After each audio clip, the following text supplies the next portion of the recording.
Well, apparently we're live. Hey, welcome back, everybody. Welcome to the live stream.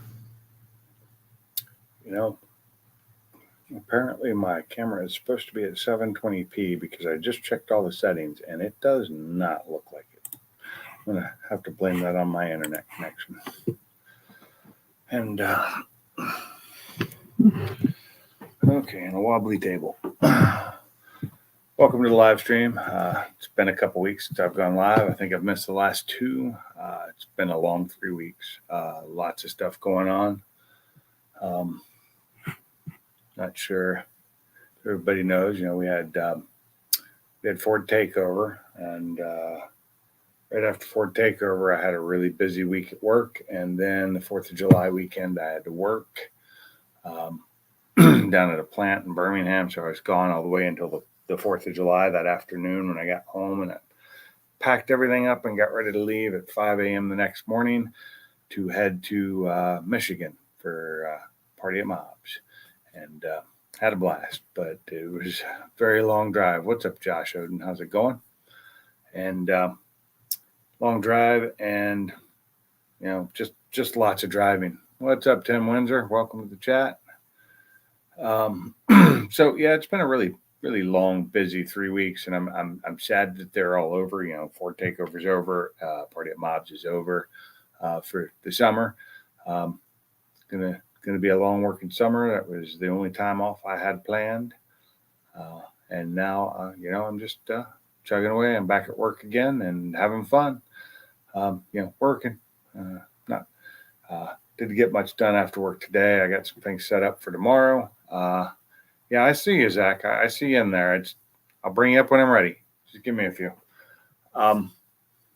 So tomorrow I got set up to start working on the fuel pump replacement in my car. I got the rear seat out and everything set for it, and found the fuel pump, put it out in the garage. So that's ready for tomorrow. That's something I can do tomorrow, and get that bad fuel pump replaced, figure out how to do it, and we'll see where it goes from there. And yeah, and then I've got the trailer fix left to do, and once I get that done, but we'll talk more about that in a little while. I'll bring Zach in here, and anybody else who wants to come up on the panel. Hey, Zach, how's it going? Hey, good. Shrink us down like that. No, that's not what I wanted. Oh, I don't know how to fix this. Nope.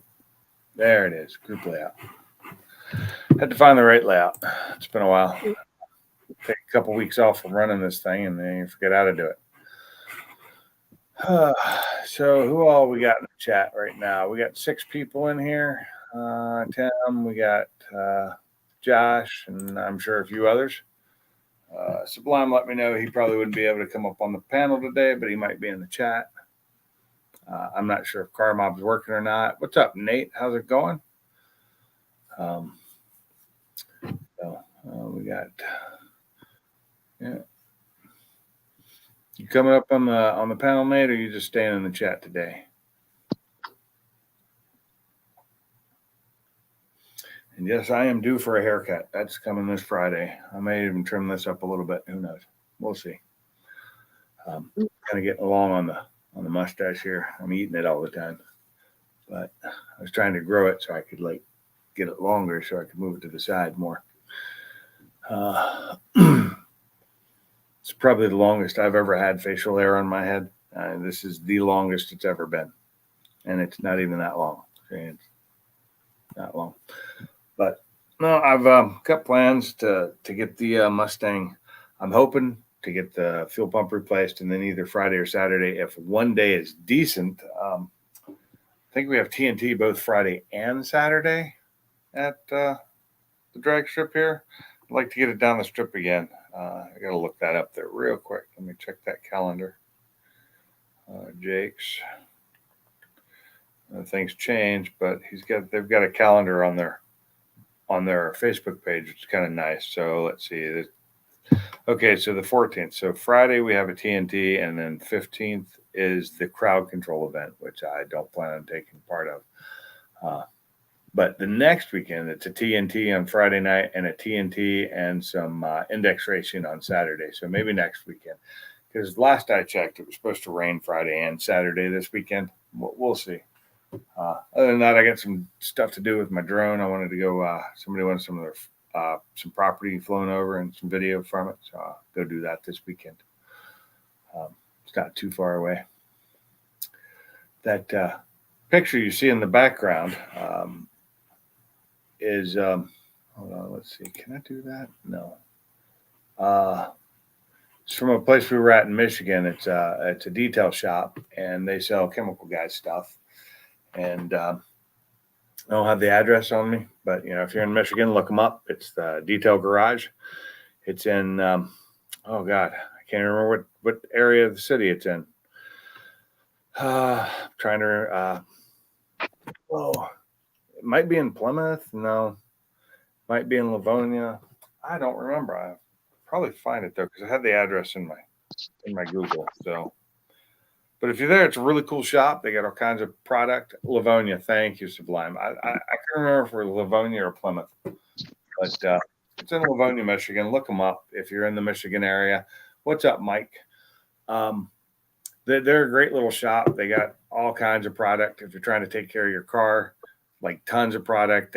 They do classes on how to do paint repair and all that fun stuff. And just it's a cool place. And that one car you see in there, that Aston Martin, belongs to the owner. He's got some cool cars, and the other car is, of course, Mob's, and they just was a fitting background today. I kind of like it. So,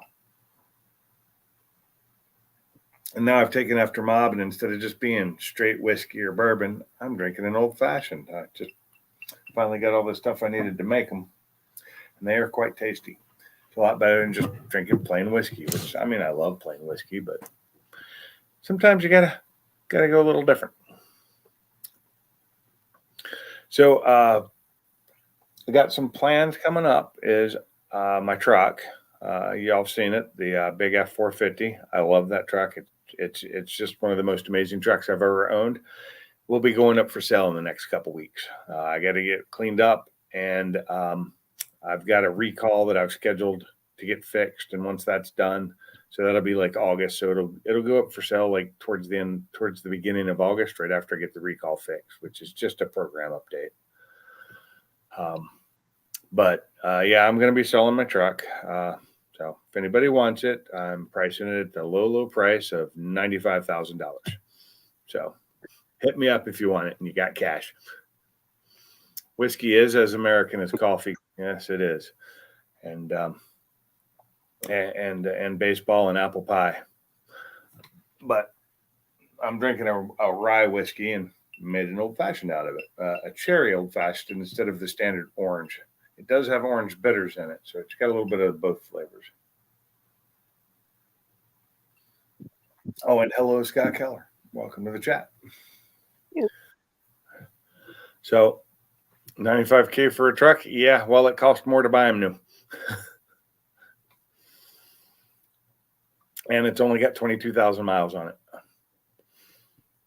It's in damn good shape, and it's a really nice truck, and I paid more for it. Oh, no, ain't got it. I'm actually going to be priced at around 90,000, not 95. 95 is what, Blue Book says it's worth. So I'm going to go a little under that. But I do have to buy a used truck with the money I get off of it. An older truck, something not quite as big, probably not as nice. But, this thing massages your butt and your back. Yeah, and my truck will run circles around a new Tundra because it's a diesel, for one, and it's meant for hauling really heavy weight. It's an F450 Platinum, and it's a great truck with an 8-foot bed. It's actually an 8.5-foot bed, but well, not quite 8.5. It's 8 foot and like 3 inches. And whatever truck I get will be, will be, as big lengthwise, but not as wide. I won't be buying the dually anymore. Okay, Scott, this isn't I'm not asking, I don't care what a Tundra will last. I'm not selling a Tundra. I'm selling a Ford truck. And, there's people out there willing to pay for them because they know where the quality is. And yes, Tundras are great. I got nothing against them. I like Toyota Tacomas and Tundras, but I'm not buying a Tundra because it, isn't what I want. I'll be buying another Ford truck most likely and just be an older one. So, I love people who want to come onto a live or a chat or anything, and they just want to argue with people and go, well, this. I didn't ask. It's not what I asked. It's not what I was saying either. I mean, in Tacoma, well, not all Tacomas are junk. I like some of them. I like the older ones more. Yeah. I like the one we got sitting on our driveway right now is a pretty awesome one.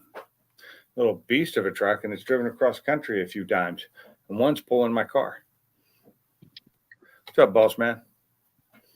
No, seriously, I got nothing against Toyota. I like Toyota. My favorite truck ever was a Toyota, but it was an 85 or 84. I can't remember. Lifted, all-wheel drive or four-wheel drive. That thing was a beast. I love that little truck. With what was that? The an RB30 in that, or I can't remember anymore what the engine was in those. They were fun though. They were fun trucks. Big tires, the whole works. A little extended cab. Yeah, Tacomas do hold their value really well. But my truck isn't that old, so I got to get it sold quickly. 22 RE. Thank you. My brain couldn't think. Yeah, I said 30, didn't I? Yeah, it's 22. Yeah, 22 RE sounds more like it. I don't know where the 30 came from. It was not a 3-liter. But it unfortunately suffered some issues that I couldn't afford it anymore when I didn't have a job. So it suffered the issue of going away because I needed the money more than I needed the truck. So, but no, I'm going to sell the truck. I got to fix the trailer. The Beast 2.7, yeah. I never owned one of those. So the last Toyota I owned was a Toyota Tercel Corolla. It was like a 79. And it was just a little car. And I got a dog bark. Do you need to go outside or you just wanting to bark? Just wanting to bark. Okay. You can come over here. Blue. Oh, I think she wants her sister to play.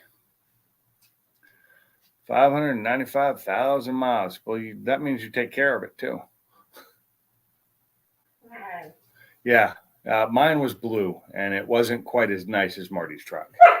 It had a little bit of rust on it.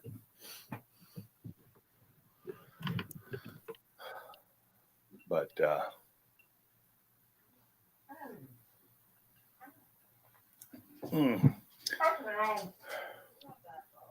oh, looks like I got poor connection right now. Our internet's been doing this all day today too, so you change oil every 25,000 miles. Yeah, whether it needs it or not, right? Have you had that truck since new, or did you buy it? Used? Oh, I can't see. My eyes are... Okay, I gotta let my dog out. I'll be right back. She's crying. Go. There you go. Fiona? Fiona, you want to go outside? Come on. There you go, girl. It's still hot and muggy out there. Woo. Okay, so outside is still really hot and muggy. It's 83 with 81% humidity, and it is 8:15 at night. Bought it new in 95. Well, that's pretty nice. I don't think I've ever owned a car that long. I think the Mustang is the car I've owned the longest, and I've owned it since 2017. I bought it used. It had about 7,000 miles on it. It's got about 31 or 32 on it now. So what's that? 17 to 23, 6 years maybe? Yeah, 6 years. It's the longest I've ever owned a car.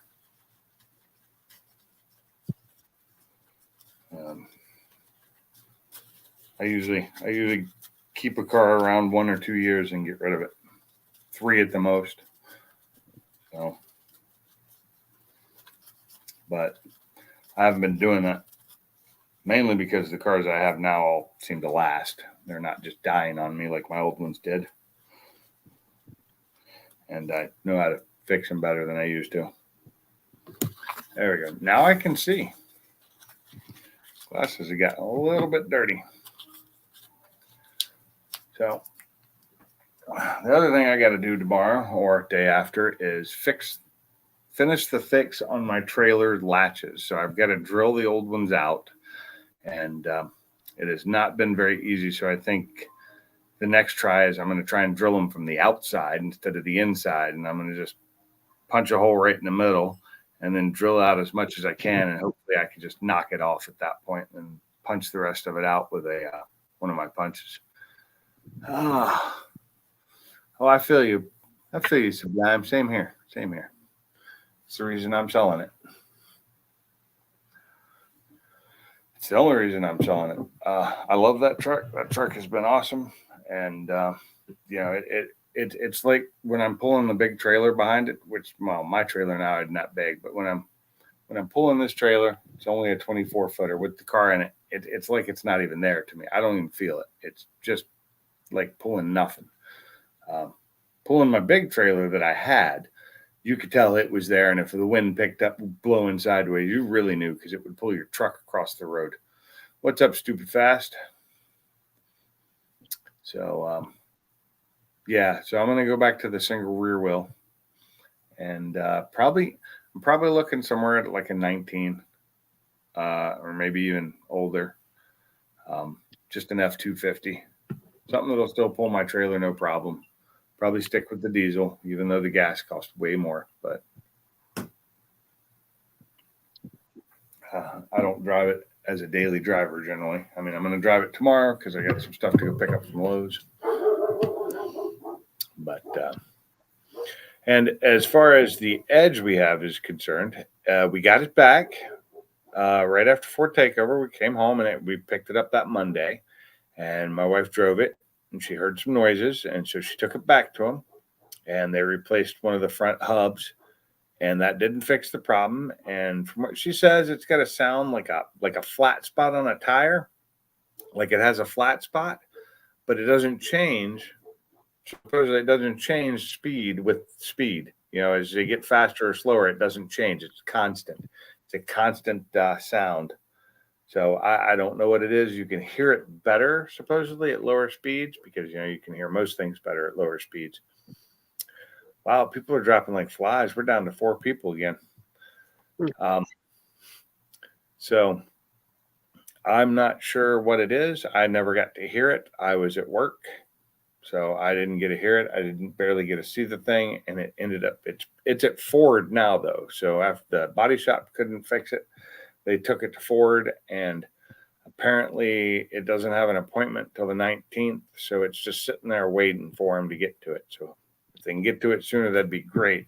And since they were able to try and get me an appointment on the 18th, I don't know why they couldn't have gotten it in on the 18th. But then they found out that my truck was a big truck, and it has to wait till August 2nd to get the recall done. And it's some kind of emissions recall, the settings, and something with the NOx sensor that it doesn't preheat like it's supposed to. So you just have to do a programming change and fix all that.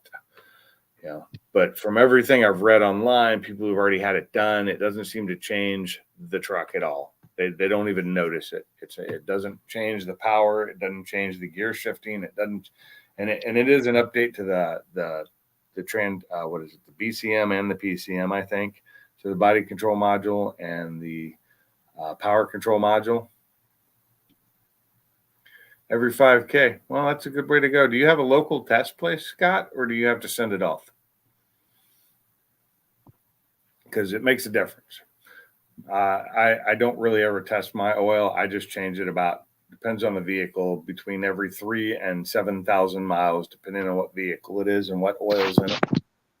The Mustang gets changed way more often because it's a performance engine, and I push it really hard. In fact, I'll probably be changing the oil again after another trip to the drag strip because I push it really hard, so it needs changed. And it gets really hot, so it breaks down a lot better or quicker, faster, whatever. Quicker, faster, better, more.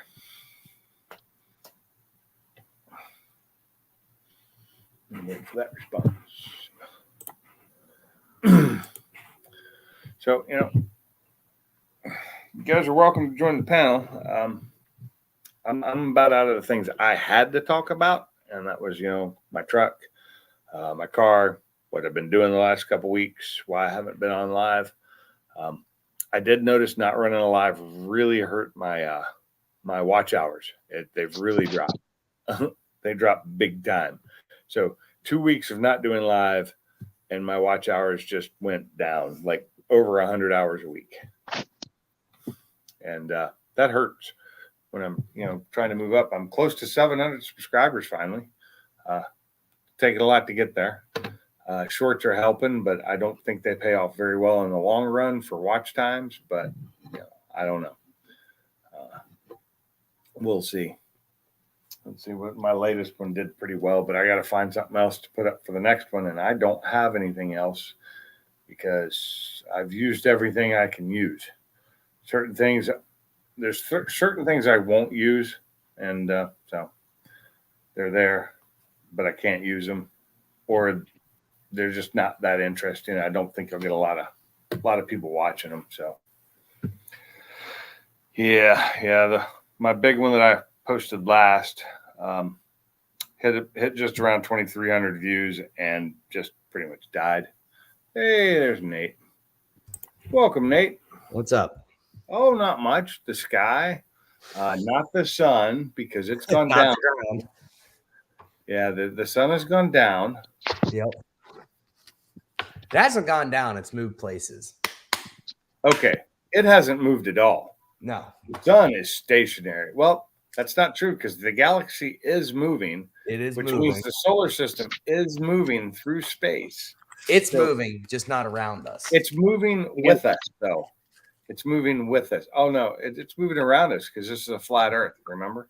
Yeah. Yep. I've seen people talk about that. It's flat. Yep. You'll fall off in the space around us, and it's all fake, and the government did it, I guess. And now I'm gonna get, they're gonna check my channel because I said something about flat Earth and made fun of it. It's all good. You send it out, okay? Well, hey, I just don't do that. But you're serious about changing your oil every 25,000. Which is a long time. But if you're not hard on your engine, it shouldn't be that bad if you use good oil, because I know oil will last longer than what they say. They're just trying to sell this stuff. So I know 2 times that a vehicle's gone that long. My blue F-150, when I bought it, the guy gave me the big stack of records he had. He got it when it was 2016 with 96,000 miles. Yeah. I went through it, had every maintenance record. And I found the last oil change to be at 119, and I bought it with 145. Yeah. And I drained it, and it was like water. It was the same color as my Pepsi. I was like, this is no good. So I did send it in to have it tested. And they said, it's got an alarming amount of metal in it. And I went, well, it's probably because it hasn't changed in 25,000 miles. So the next time I changed it, I sent it in. They said everything looks good. Yeah. So it's mostly 78% still effective at 25K, but change it anyway. Oh, Blackstone. Yeah. Blackstone is good for that. Yep. I got to say, though, hey, Little Wigs, but I got to say, though, like 78% still effective. Now, that's true.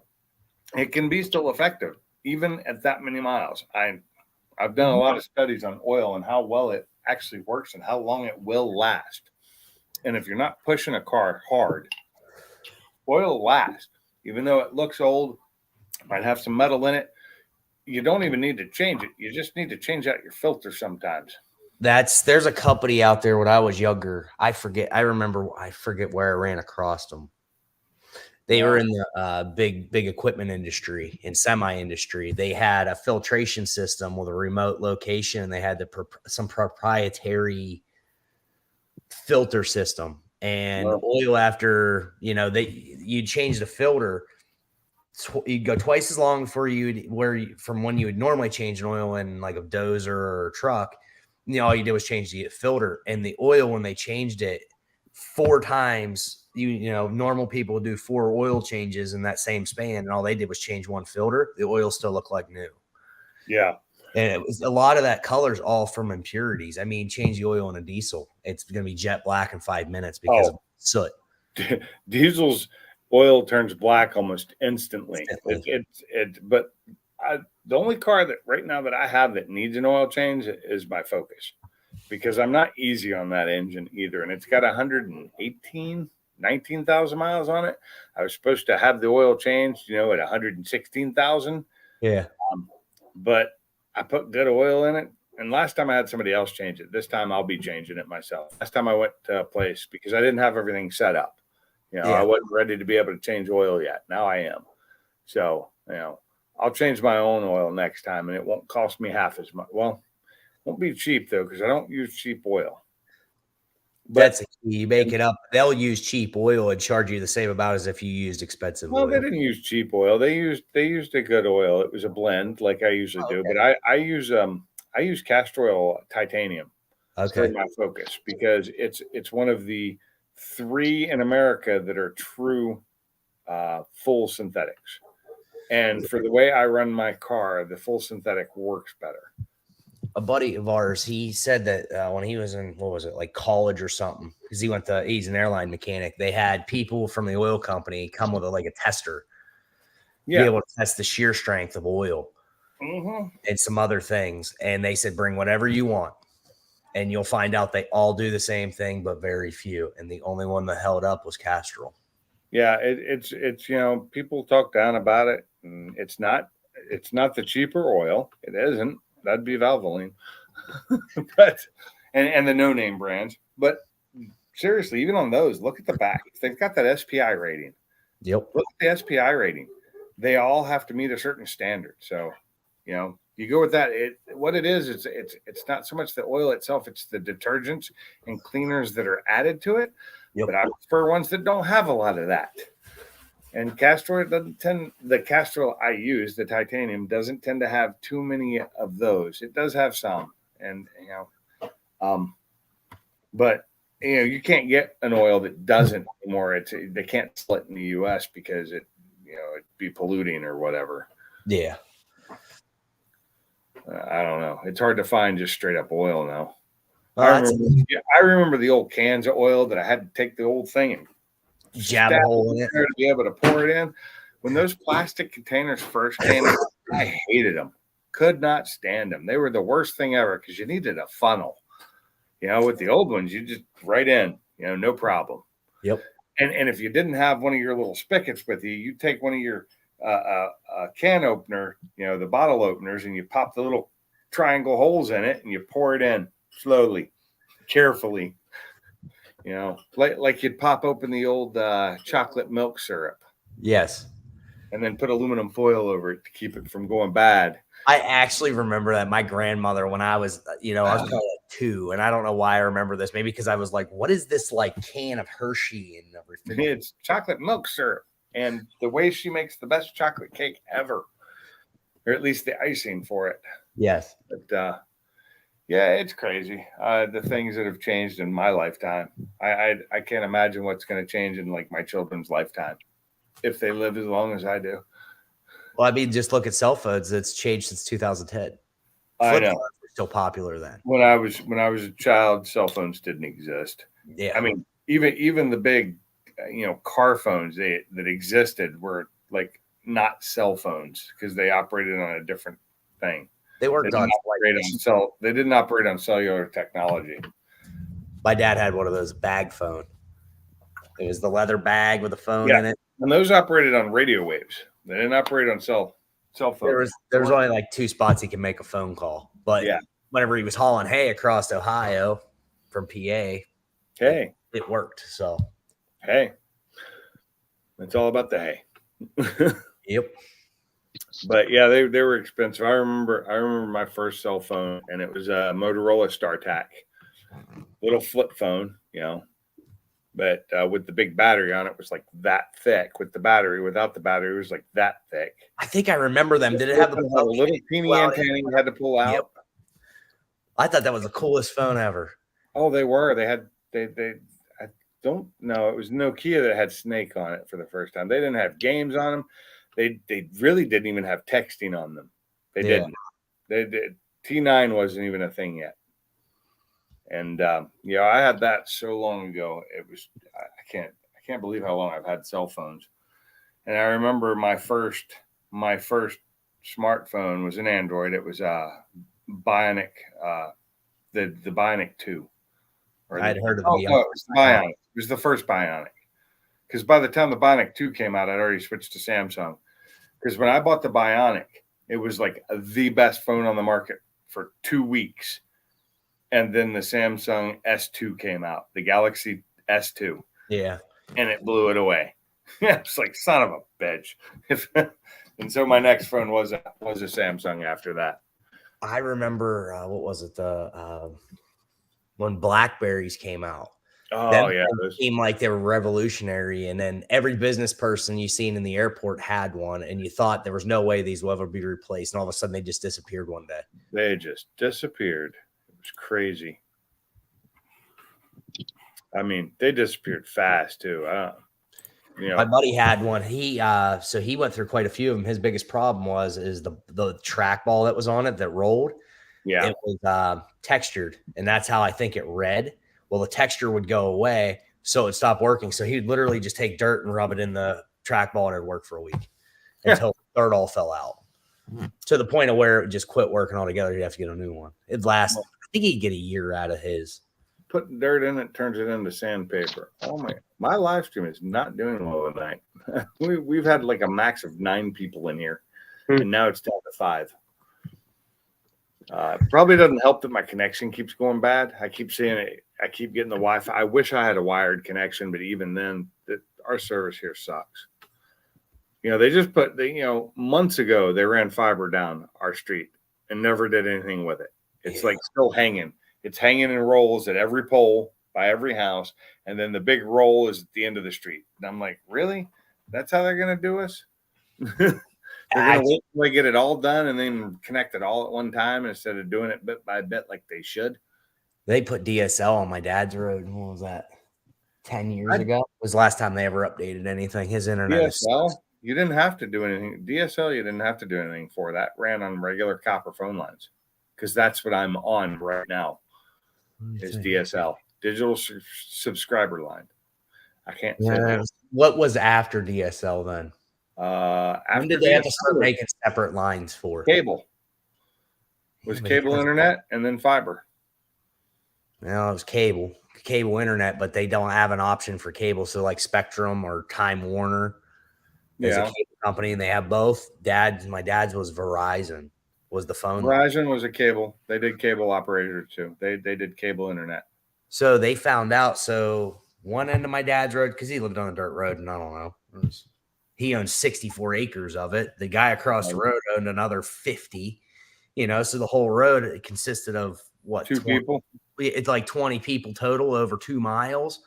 But wow! At one end of the road, they ended it, and at the other end of the road they ended it, and there was nothing in between, and they refused to run it because there was not enough population. Right. So the one neighbor, unless you pay for it.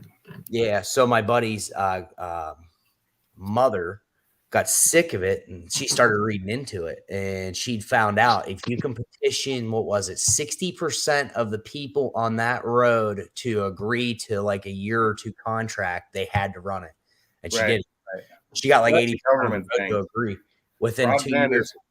Broadband is now a right by the government. Really? Yep. That's why. There's ways. If you cannot get it, there's ways you can get certain governments, if you don't make enough money to be able to get certain things, to actually get you free satellite Wi-Fi Interesting. or satellite internet. But it's a really painful process. So, Yeah. but it's the Freedom of Information Act incorporated all that. Okay. So that was one thing that helped, but it's like pulling teeth to get it done. Yeah. So I finally worked on my truck. So I took my truck to where did I go? Did I go to Harbor Freight? No, I went to Lowe's. Lowe's. It was really hot. I was like, okay, well, I'll just take my truck. I had to get some things. And I'm on my way there, and I turn on the AC. The AC doesn't come on.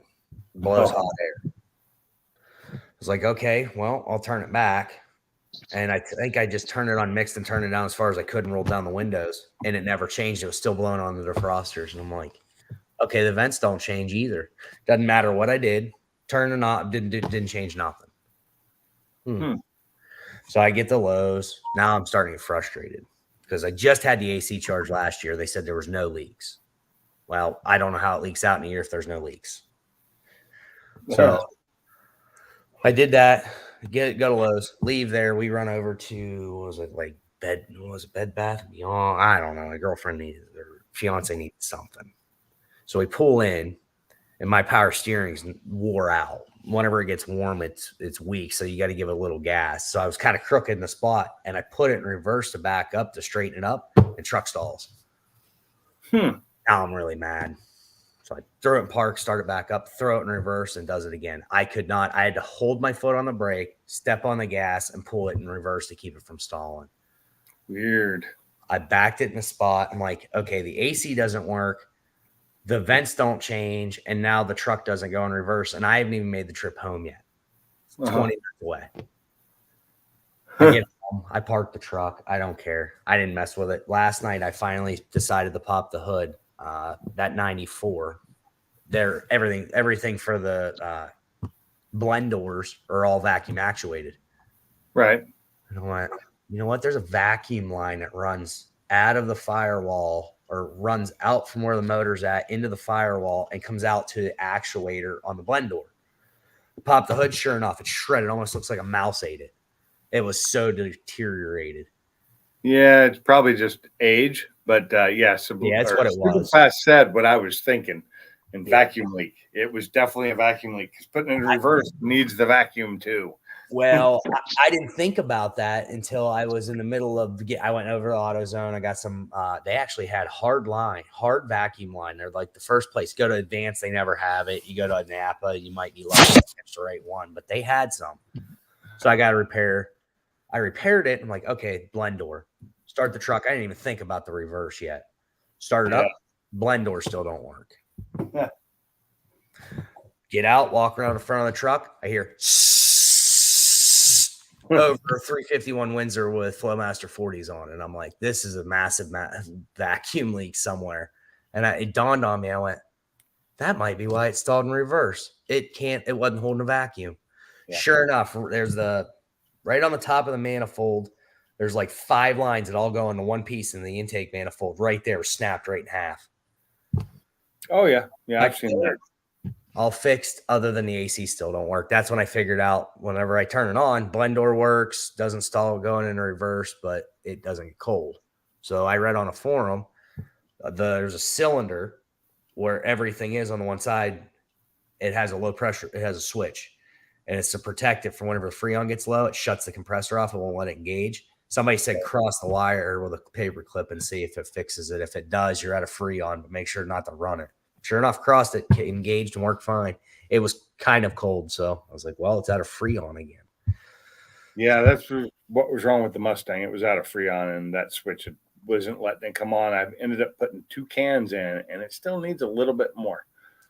Because these are, I got the little cans. Yeah. They're the ones I can find the easiest. So I got one of the cans. Yeah, I got one of them recharge kits, just the little can with the gauge, and you put it on and you hook it up. It's not, my fiance's brother said, don't do that often. Do it in a pinch. He said, because actually you can overpressurize the system. He said you really need the gauges to maintain what you're doing, get rid of what's in there and put new in. Because all you're doing is just adding to the old. Right. So I was like, well, I got that. I did it in her car a couple of years ago before she got rid of it, just to get her through, because she was driving a PA. I don't care if it leaks somewhere. I said, but this will get her through the summer and that'll be fine. I didn't care about that car. So I went ahead and I hooked it up. I had I think, what was it? The green goes up to 50. And then after that, it goes into warning on the gauge and all the way up to 100. It was at 90. I'm like, why is this overpressurized? I just stopped right there. I said, I'll just take it over to the shop and let them deal with it. I don't know if they overpressurized it last time or what they did. I know they pulled a vacuum on it and let it sit an hour and it never lost vacuum. Yeah. So mine was just, it was in the dead zone. When I hooked into it, it was like barely anything. And once I put just a little bit in it, the compressor finally kicked on and I was actually able to read the pressure, the correct pressure, because I needed a little bit of pressure for the compressor to kick on. Yeah. So tell me what pressure it's actually at. Because it was below the threshold for the switch to operate. And it was still low. And mine's reading low. Yeah. See, that's the thing, is I question if his gauge isn't junk, because I put this away last night and it was at 70. I have it. It's been sitting in the drawer the whole time. Yeah. Do you have the bleeder, the little bleed on yours? Nope. Oh, see, mine has a bleed on it. I have a slightly different one than that. I need to get one like Brailsford's. I bought a really nice one.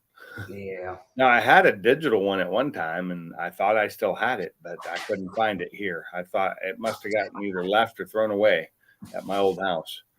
But I'm finally starting to find some things, and I ended up having to go out and buy a new one. So I bought a nice one with a long hose on it, so I didn't have to be down in the engine doing it.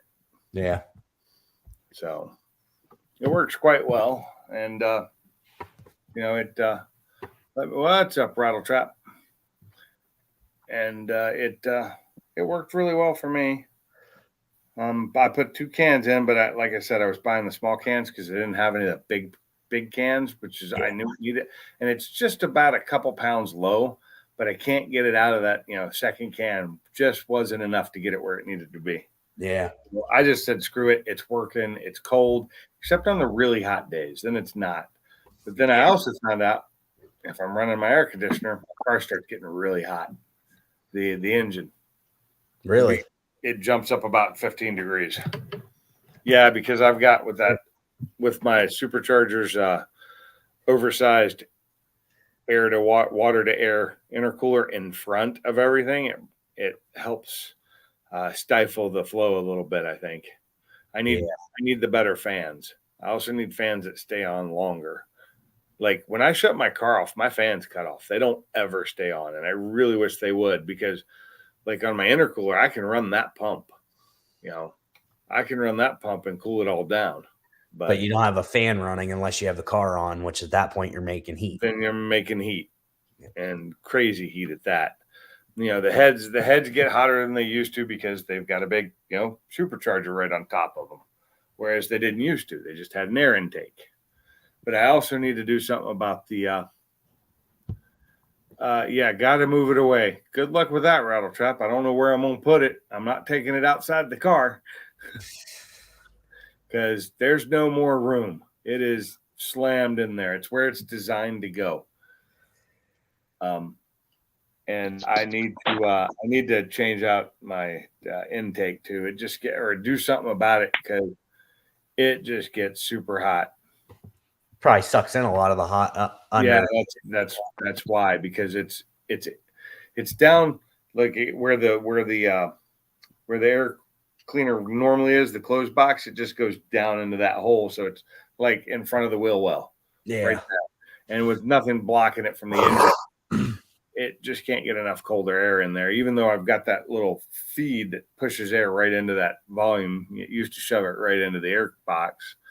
But I may look to see about maybe 2 small ones. Yeah, no. 2 small ones wouldn't come near to the cooling it does for the air cooler. I mean, I'm running 7 gallons of water through, in the tank plus what's in it. It's probably a good 15 gallons of water in my car just for the intercooler. So something I watched, I was looking because everybody and their brother has a JLT intake. Yeah, I don't have one. I've always questioned them, like, they're probably okay. But there was a guy on YouTube, and it was some crappy video I ran into. He did a test for his old stock with a K&N, and he put a JLT on it. And the intake temperatures were ridiculously higher because it was sucking all the air in from underneath the hood versus the closed one was getting more of a force from outside into it. It was like 30 Yeah, most cold air intakes are actually hot air intakes. They really Yes. are. Most of them are, but they look cool and you can hear your sounds better. And I'm like, yeah. Mine, I bought it from Ken when I got everything done because it was a much larger intake. But I need to find a way to like block it off from the engine heat somewhat. Some way to like funnel the cooler air coming from. Now you got to remember this week when I was running it, it was in the 90s, high Yeah. 90s. So you're not getting much cooler air anyway. No. It's really hard and it's super high humidity. But I probably need to pull it off and clean the air clean or clean the filter. So like I've been huge. The filter's like this big. It's massive. that's what I would It's like. it's a Cobra Jet intake for Whipple, Oh, okay. and it's made to fit all the way up to the 150 millimeter throttle body. I've only got the 130 or 133, whatever it is. I've got the smaller one, so they've got a neck down on it. I was gonna ask, do they have different? They have different size boots for different size throttle body? Yes. Well, the boot it had was the one it needed for the smaller throttle body. So, or they bought one. I don't know. I wasn't there when they put it together. Yeah. And that's what made me realize, like, there's some companies, I think Air Raid might make it or did make it. Air Raid made a nice one. They got the intake, but they also made one that was just a tube, or maybe it was Roush. They made just this tube to replace your factory tube on yours. A couple of people did that. I was like, I don't really understand it, but after seeing that guy's video, I went, well, if you keep the stock box that's closed, you put a K&N filter in it, and then you put a high flow tube on it. What are you actually? Seriously, if you're going to keep the stock box and you want good airflow, keep the paper filter on it. It flows better. Really? Yeah, paper filters flow better. They just don't look cool and they're not cleanable. That's seriously. I like cleanability. The paper filters flow better. K&N will even admit to that. Now, most of the time you buy like a K&N, it's bigger, so it flows the same or better in that regard. But inside that closed air box, you can't put much bigger. No, yeah, mine's not. Mine's just a square. I mean, you can't They do make bigger now. See, I didn't have the original stock air box in mine. I had an aftermarket, and it was nice and it was bigger, and it had a cleanable filter in it, but it was a much bigger. I don't remember the brand name right now, but it's sitting in my garage somewhere or in my storage. I don't know where, but it's somewhere out there. I didn't get rid of it. I still have my intake manifold too. So Steeda actually says, what was it? They have an open box and then they have an enclosed box. And they actually said for drivability, they don't recommend you get their closed box because it almost screws it up. They said you need to do a tune, but it does mess with the computer some because of the volume, the way they design their box. Whether how much of it's true, who knows? But there was a couple people, so I kind of started looking for an enclosed box because I already thought about it when I ran into that video. Like, under hood temps, you can get more air in, but when you warm it up 40 degrees, it's less dense. So it's kind of like you're almost defeating your purpose. Corsa makes it enclosed, and Valiant makes an enclosed. That's completely enclosed, takes the factory intake. They got the inlet in the front grill. So I thought about if I was going to change it doing that, but no. Well, I have the inlet in the front grill from the same place I got the one for my Focus, where it actually comes up to the front grill. You have to cut that little corner out. Yep. Put it right into the air box. Yep. So it pushed air in there. Now, problem is that air box will not hook up to the Whipple. I'll be right back. I'll be here. Dogs won't back in. Come on in. Good girl. Hi. Oh, still humid. Super muggy out there.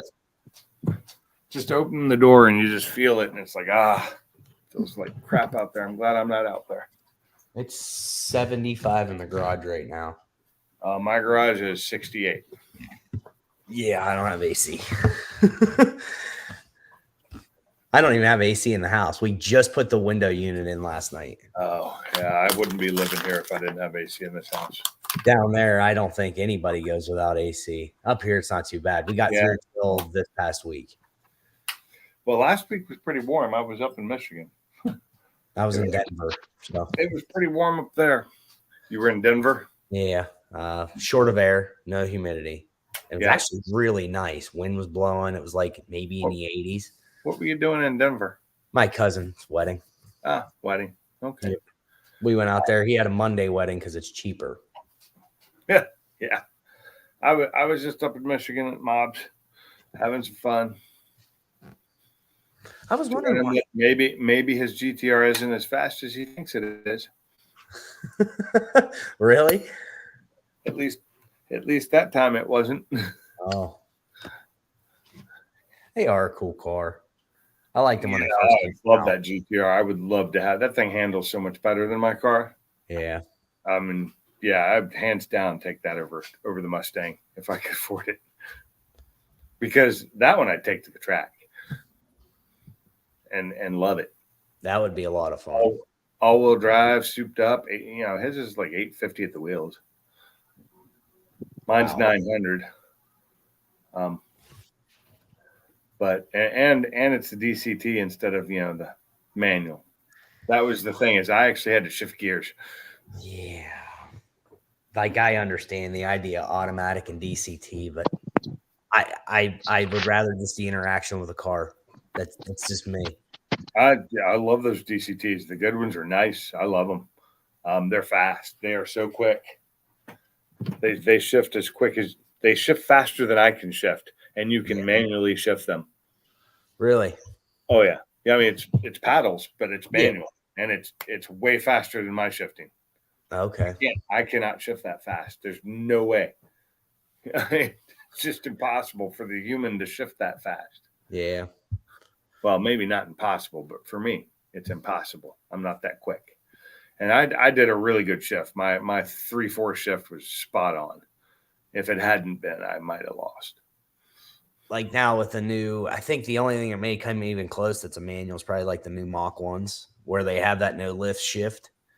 Yeah. But I don't know how much I like that. I don't have rev matching. I don't have no lift shift. I have no lift shift in my Focus, and it's mostly stock other than the tune that's on it.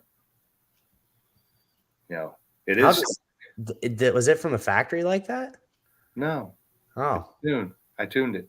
Oh. I took the tune off my original stock tune I had.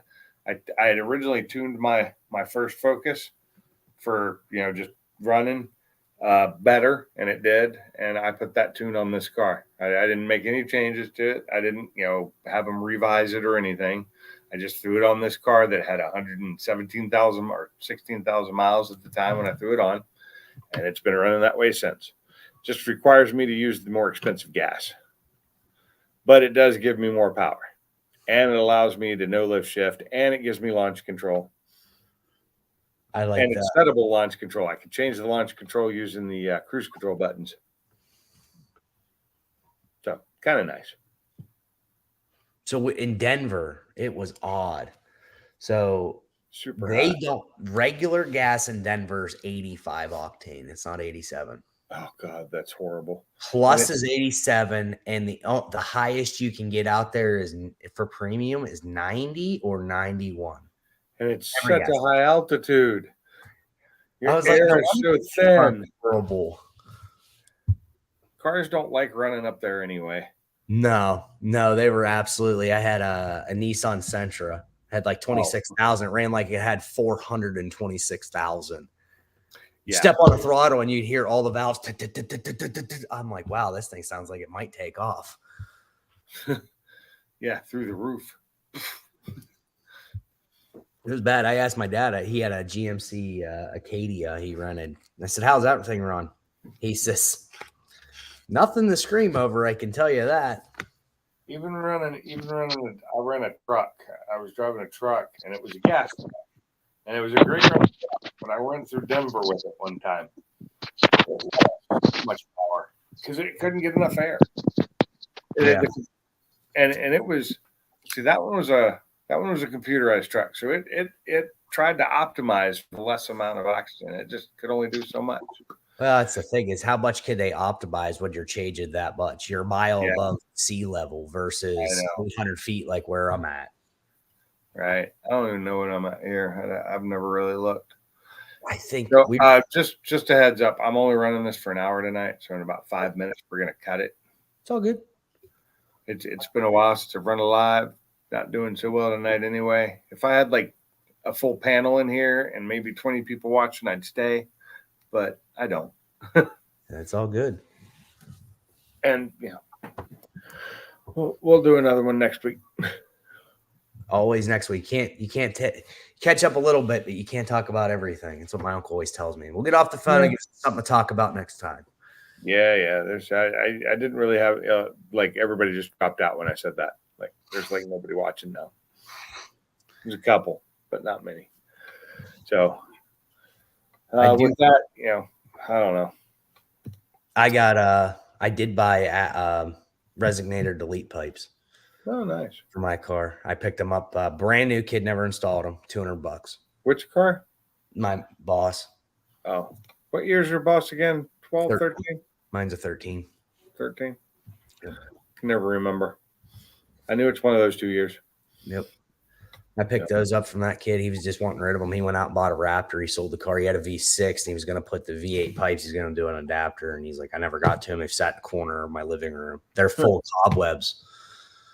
Wow. All the brackets are all still in the bag. He never even took them out of the bag. They're 400. They're what are they? Long tube header brand. So they're $420 new. What'd you pay for them? $200. That's not bad. So, not bad at all. I was already out there working, so. Hey, it's like those heads that Funky just picked up. Damn good deal, and he had somebody go pick them up for him. I actually didn't even watch the video. I seen it. I didn't get a chance to watch it yet. I was wondering. I won't ruin too much of it for you, but he got a good deal. He got a really good deal. So, and I don't even remember if the video says how good of a deal he got, but I know how good of a deal he got. So, I mean, it wasn't like a steal or anything, but it was a really good price. Here's the way I look at it: if you can buy anything that is in good shape or almost new. It was new. Brand new in the box. I always say 30 to 40% off new. You've done something. Oh yeah. You'll never get any Black Friday deal that's ever going to be anything more than 20. Well, no, because they always raise the prices a month before Black Friday. No, not many people realize that prices start going up towards Black Friday, and then they can lower them. And yes, they do have some deals, but only like 5 people get them. Yep. There's like Amazon Prime Day. It's the same thing. I know what certain things are price wise. Stupid. I didn't see any deals. As soon as I get on there and look at any of these Amazon Prime deals, I'm like, you guys jack the price up. You say you knocked off 20%. In all reality, you only took 5 off, maybe. Yeah. From what it normally is. But nobody pays attention to that. It's a screaming deal, and no one pays attention to what it really was. So generally, what happens is if you go after Amazon Prime Day, and people have stocked up a bunch of this stuff that doesn't sell, they start putting it on real sales. That's how I got the monitors for my computer. I got them like a week after Prime Day, and they were like half price. I'll definitely be looking around. Yeah. Or you go back in. My dad so in PA, this company called Mac Discount. They have warehouses all over Eastern PA or Western PA now. They basically get a bunch of Amazon return stuff. And they have basically like you probably heard of bids and all them bidding companies. You get things, a TV that's $500 for $5. You hear people talking about on commercials. Oh, yeah. Well, that's the way this place was. My dad's picked up furniture sets that people returned and said, "Oh, I didn't really like the color," and they returned it. And it's all open box stuff, and it was originally like $200. And he paid like 20. Right.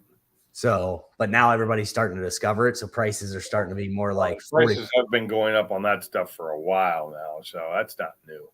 Yeah. I never got into doing that because I prefer to buy something that somebody hasn't already played with. It doesn't matter if it touched, it just means they could have damaged it, and I don't know what I'm getting. Yep, that's what I've always told him. He bought a couple air fryers from there, and he was like, "Oh, it's just a micro switch that was bad for when you push in the little drawer to turn it on. The switch in there was broke." I'm just like, I don't want to play with it. I just want to unbox it and use it. I don't want to have to fix it. Yeah, exactly. I'm saving so much money. I said, your time's worth something. What do you make it work? $50 an hour? Well, you spent 2 hours. You lost $100. I wish I made $50 an hour. Anyway, that's going to be it for tonight. I'm going to call this one. It's been an hour, and I got some stuff, information out that I wanted to get out. It's all good. Yeah, that's about it. So y'all take it easy, and I'll catch you next week. Thanks. Yeah, later.